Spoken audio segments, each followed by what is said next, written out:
All right, let's look at Best Kept Secret, Chapter 4, New World Order.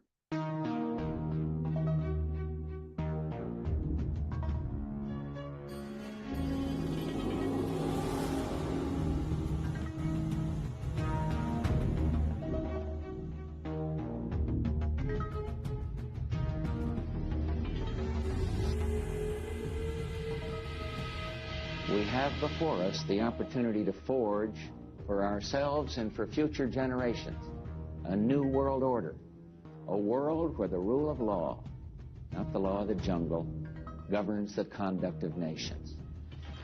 When we are successful, and we will be, we have a real chance at this new world order. But what you're saying is fundamentally it's an old notion of the New World Order. I mean, that conspiracy was even talked about by Carroll Quigley in the, in the 60s in his book Tragedy and Hope. I mean, this is a Georgetown professor who wrote about the centralization of power, the desire for the Anglo-American empire, concentration of wealth and banking. If you want a world government dictating to every country, you cannot have any superpowers with the financial and military might to say no to you. You can't, because you're not a world government. So the idea has been to systematically destroy America financially and eventually militarily so that it can be absorbed into this world government structure. The plan to create unified global government, currency, and legal structures is not a conspiracy theory. It is documented in British imperial conferences and American think tank papers throughout the 20th century. David Rockefeller, grandson of the richest man in the world at the turn of the 20th century and a chief benefactor of the Democratic Party, admitted, "Some even believe we are part of a secret cabal working against the best interests of the United States, characterizing my family and me as internationalists and of conspiring with others around the world to build a more integrated global political and economic structure. One world, if you will. If that's the charge, I stand guilty and I am proud of it." I had a friend, Nick Rockefeller, okay, who was one of the Rockefeller family. When I was running for governor in Nevada, he came to me, introduced himself to me through an attorney, and we became friends. We started talking about things. They would help me with this business investment or that business investment. And was I interested in joining the Council on Foreign Relations? You know, I would have to get a letter to join them, but was I interested in that? And, you know, just stuff, you know, leading you on.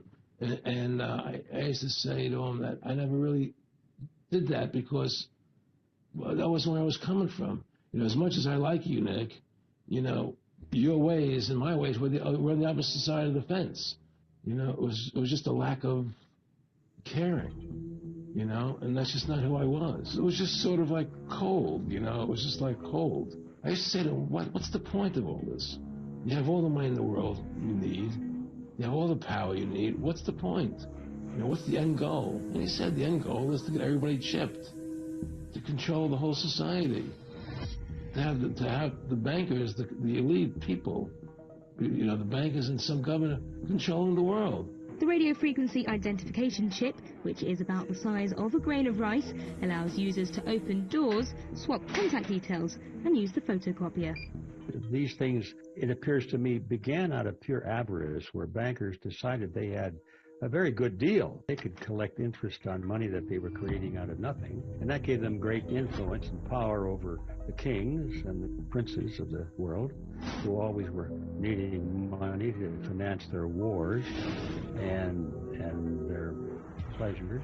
So it started off as a good con game, I think, but as it became with the passage of time and they could see where this was going, they were able to buy up governments. They could own governments because they could buy their kings and their queens, and later on they bought their elected representatives, like you buy hamburger in the grocery store.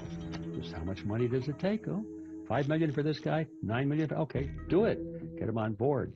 So they bought up governments, and suddenly then the game changed. It wasn't just how much money you could make and how big your yacht was going to be, but in terms of controlling all of mankind. And then generations passed, and new generations came in, and technology developed, and people came on the scene and were getting this idea about transhumanism, things that almost are beyond the pale of imagination. They want to change humanity. They don't like humans the way they are. Humans are too independent. They're too hard to control. You know, all this stuff costs money that they're doing. They have to brainwash us. They have to buy us off. They have to threaten us. They have to kill some of us. They have to scare us to death. This takes a lot of money. But they could just reprogram humankind into a new creature that you could just program him like you program your computer and say you will turn on at 7:15 in the morning and turn off at 11:30 at night, and you don't have to explain why. Just say you will do it. That's what they want humans to do. If that sounds far out, just consider that MKUltra involved government mind control programs that worked with private foundations, universities, hospitals, doctors, and scientists, some of whom, immediately after World War II, were already engaged in discussions on the interface between humans and the new computing machines. They called their study cybernetics, and some of them sought to reduce the human brain and nervous system to machine inputs and outputs, thus making the brain programmable. This new core of knowledge replaced the classical understanding of the brain. It would now be treated as a biocomputer, to be scanned, screened, decoded, and reprogrammed. And these people are convinced that scientists, by 2035, will be able to, for the first time, successfully transfer one's personality to an alternative carrier. In other words, to an avatar. Really? You surprised to see me, Joseph?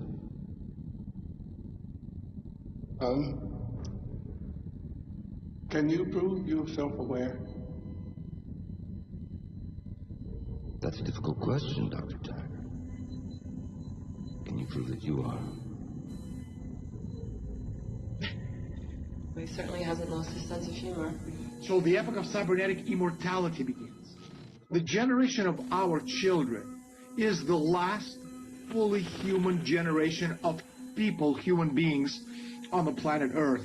Their children are no longer going to be 100% human. They're going to be transhuman, post-human, augmented humans. My first short film that I made was called Singularity, and it was exactly that question, which is, you know, at the point that you lose that humanity, which is to say, when you believe so completely in a scientific knowledge or a computer-based knowledge, as opposed to the faith, which makes us human, right? The ability to be flawed, to have a faith in God, which is a transcendent, unknowable power, right? When that's taken out and our God becomes science, our God becomes the machine that dictates the rules and tells us we must behave this way and we must act according to these structures, then that's destroying that which is human, as we call human.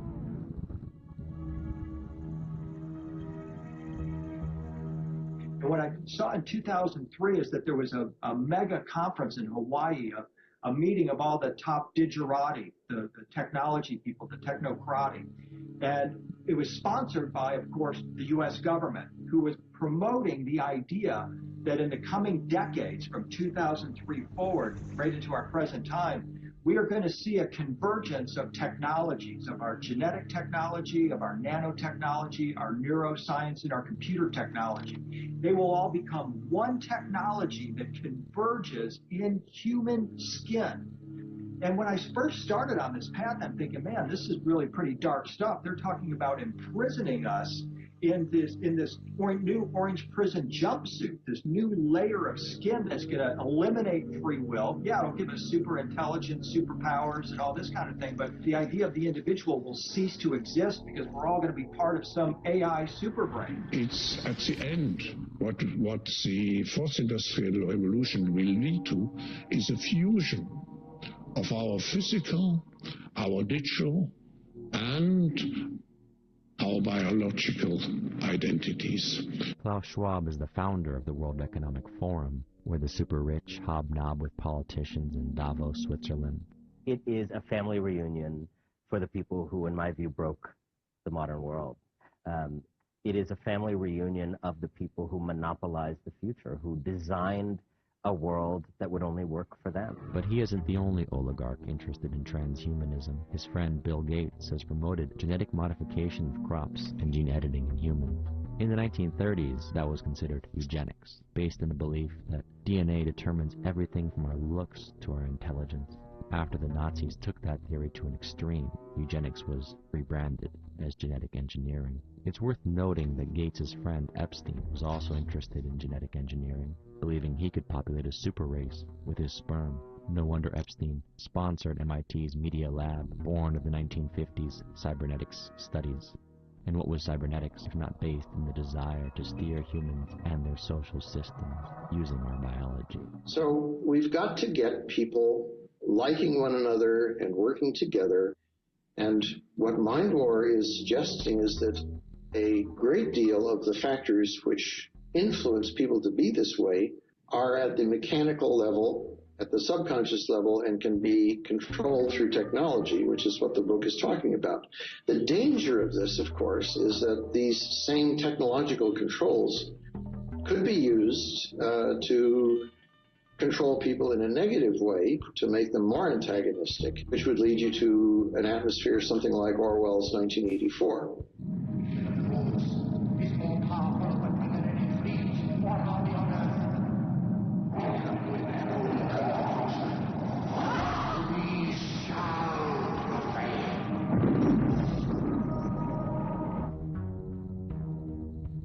Mind control research is not new. A scientific milestone in this area came in the 1960s when Dr. Jose Delgado demonstrated remote control over a charging bull. By connecting a radio antenna to electrodes inserted into the bull's brain, Delgado proved that the animal's aggressive impulses could be thwarted by electronically manipulating the bull's muscle reflexes. Do you realize the fantastic possibilities if from the outside we could modify the inside? Could we give messages to the inside? But the beauty is that now we are not using electrodes. In recent years, Delgado has shown that the behavior of monkeys can be altered using low-power, pulsating magnetic fields. But in these experiments, there were no antenna implants. Any function in the brain, emotions, intellect, personality, well, could be perhaps modified by this non-invasive technology. As MKUltra experiments with drugs like LSD, electromagnetic radiation, and other technologies were able to demonstrate, to affect the body is to affect the mind. And just like with Plato's metaphor of the cave, mind control is the root of how elites rule a society. Bertrand Russell, the famed British philosopher and proponent of one world government, who wrote of a scientific dictatorship as early as the 1950s, foresaw a future where diet, injections, and injunctions will combine from a very early age to produce the sort of character and the sort of beliefs that the authorities consider desirable. And any serious criticism of the powers that be will become psychologically impossible.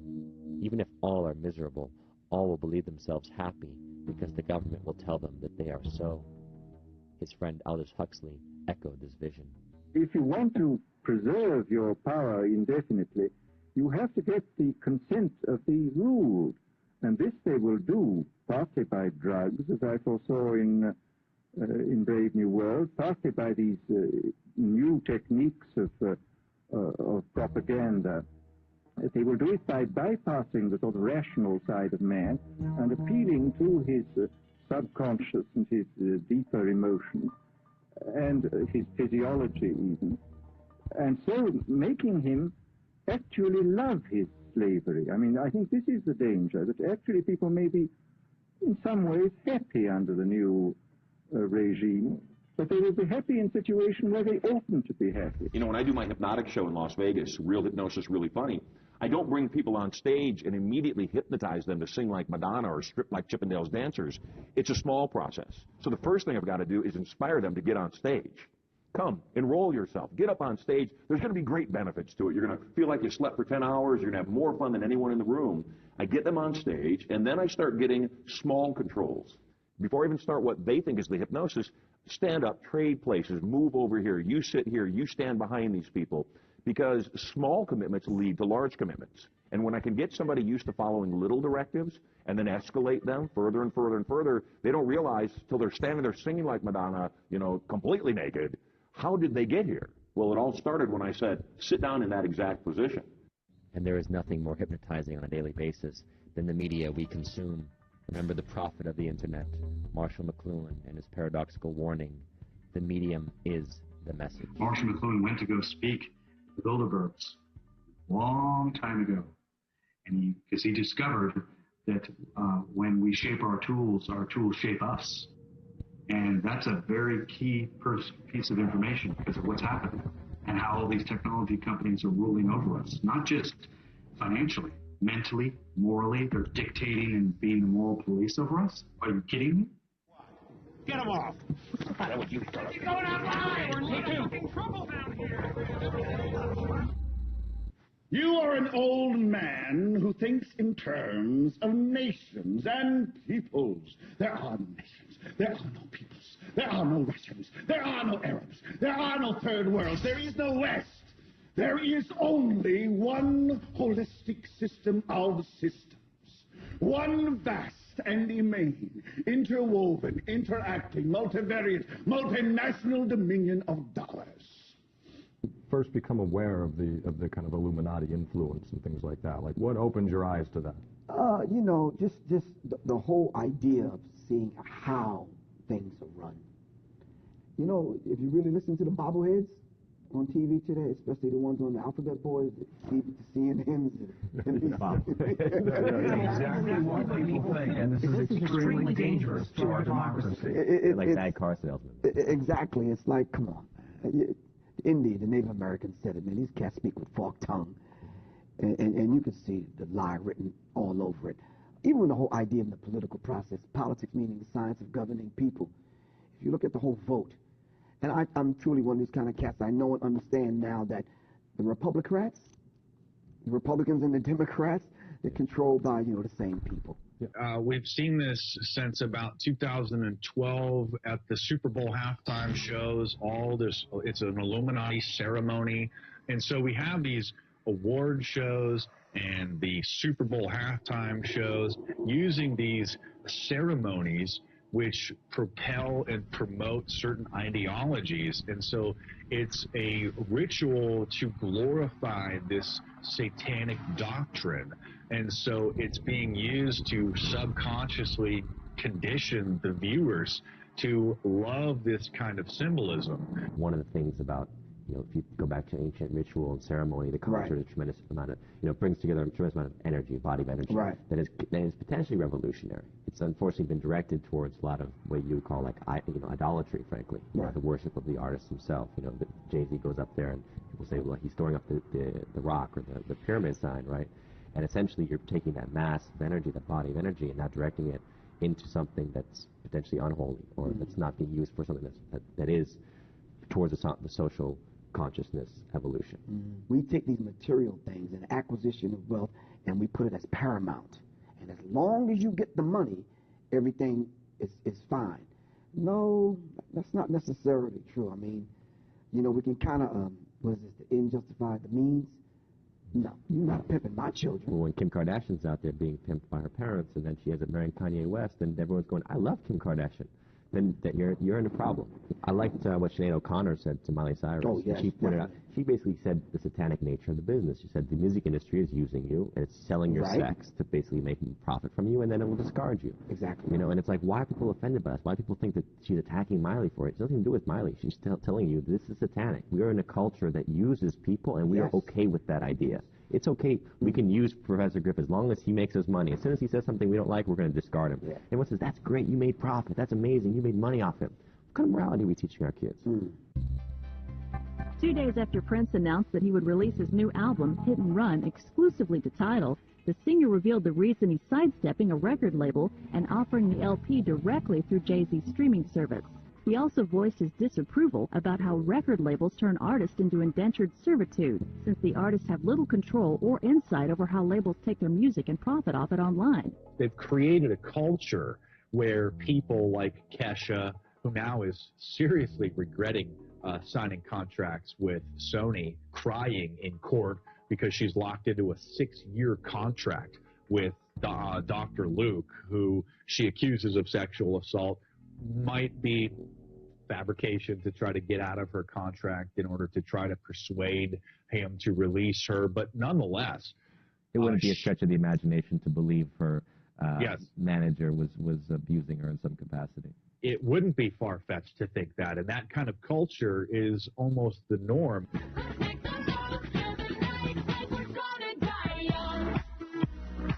she's not backing down. Kaya Jones is standing behind her explosive claims involving one of music's most successful girl groups, the Pussycat Dolls, saying it was like being in a prostitution ring. Some people are confused by it. You're clarifying that you weren't, put in situations where you were being paid to have sex.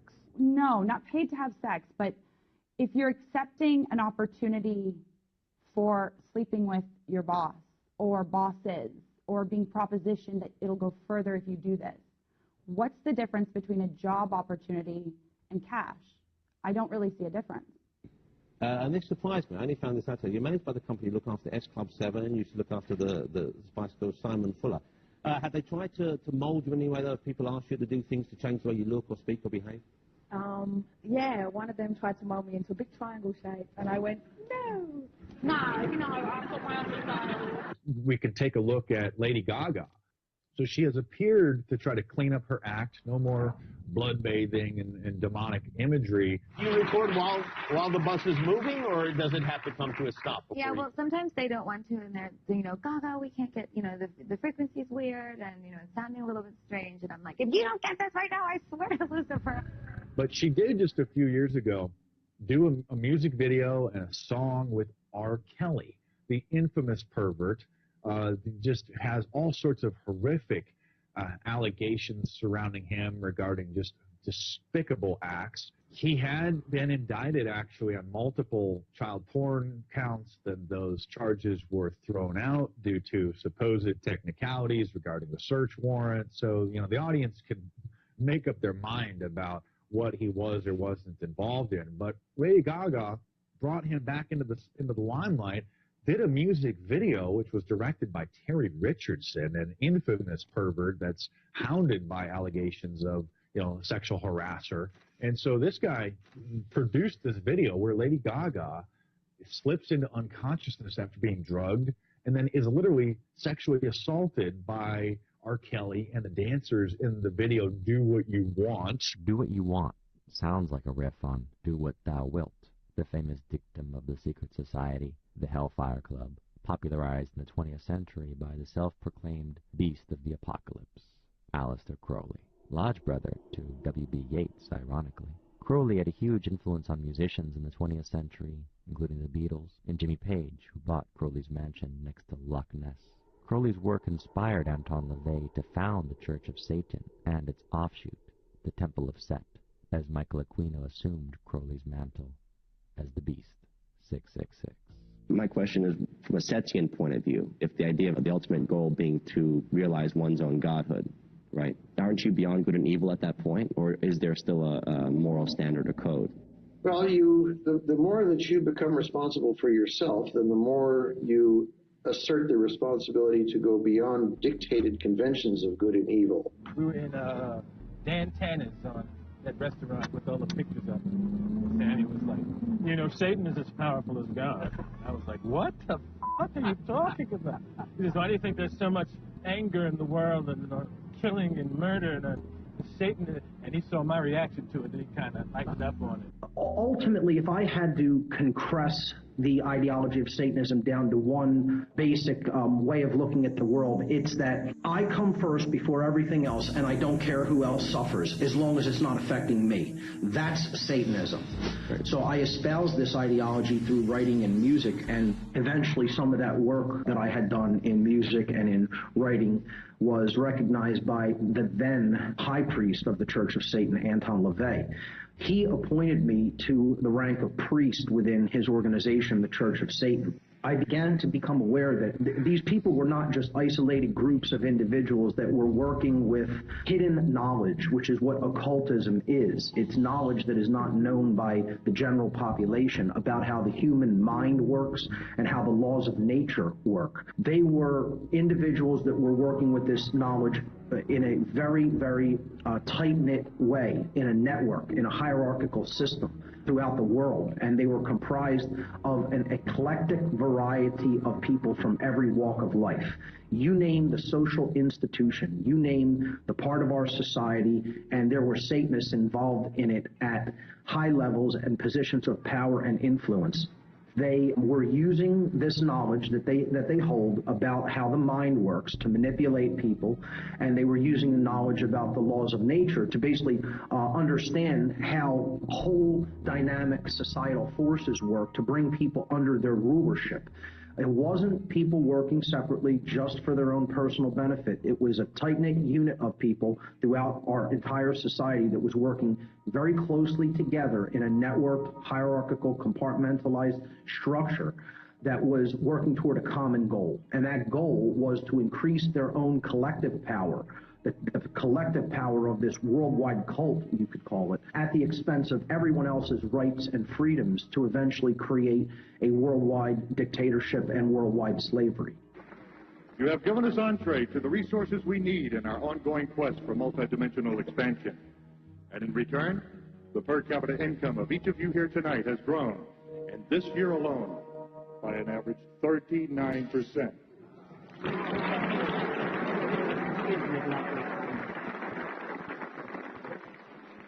Love one another, it has been said, is the supreme law. But what power made it so? Upon what rational authority does the gospel of love rest? Why should I not hate mine enemies and hunt them down like the most vicious of all beasts that they are? If I love them, does that not place me at their mercy? Is it natural for enemies to do good unto each other? And what is good? Can the torn and bloody victim love the blood-splashed jaws that rend him limb from limb? Are we not all predatory animals by instinct? If humans ceased wholly from preying upon each other, could they continue to exist?